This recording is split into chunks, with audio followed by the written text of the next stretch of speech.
everybody. Welcome back to another episode of Cooking with the Commish. Today, I thought we'd fall back to some basics again because I told everybody this is a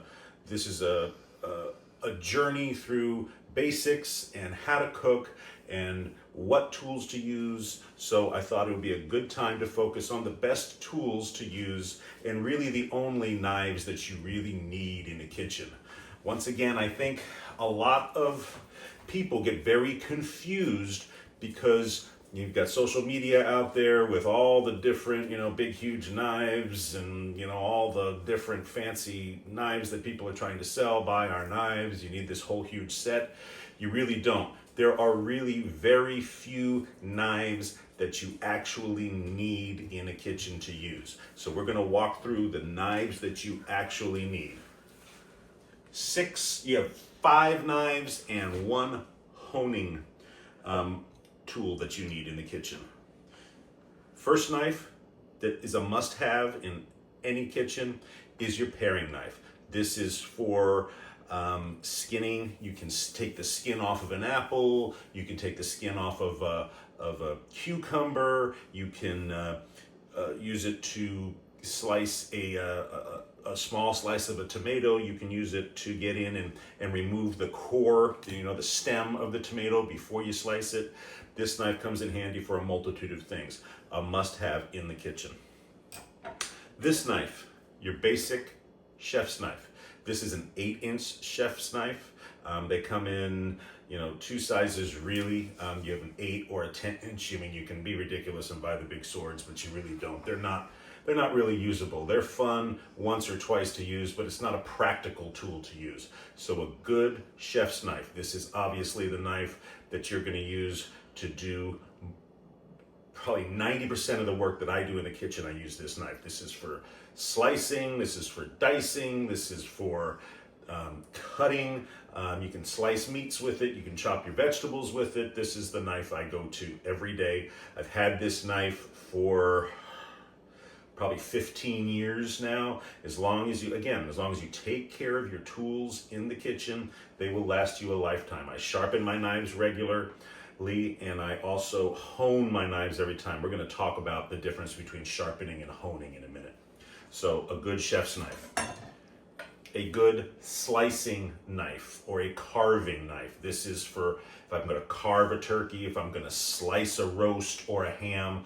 A good knife to have is you need one of these so you can slice through everything. Also, a serrated slicing or carving knife. This is for bread. You can use this on a tomato sometimes too, but largely this is for cutting bread and things like that. So you definitely need a good bread knife.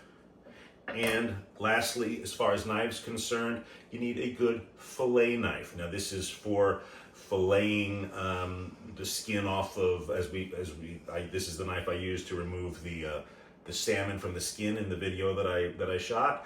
I also use this knife for removing for working with different meats. If I'm removing the bone from a steak or from a roast, if I want to debone a roast before I cook it, I'm going to use this knife. So a good fillet knife, and a good fillet knife needs to be bendable. The steel needs to be able to bend and flex with you as you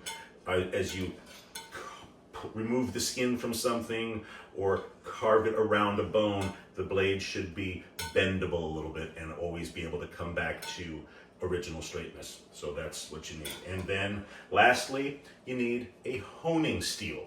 Now the difference between sharpening and honing. Sharpening, you sharpen your knives. When you sharpen a knife, at the actual sharpening process with a stone, you rub it on a wet stone, and it sharpens your blade by removing some of the metal from the blade. So you are removing metal and you are sharpening your blade. A honing steel is used in between sharpening, and what you do is before you carve anything or before you work with your knives in the kitchen, you run them across your honing steel. Always keep your fingers behind the guard here, and you've seen the chefs do it a million miles an hour. Once again, that's A lot of it's for show, a lot of it is from sheer repetition. Everything, slow down, speed will come later. But very simple, you just both sides and you rub it along here and it hones your blade. I'm not removing any steel, I am just honing it and keeping it at a sharp level. So you're not working with a dull blade. When you're working with a dull blade, you run the risk of having to force the blade to do things and have that blade slip out from under you.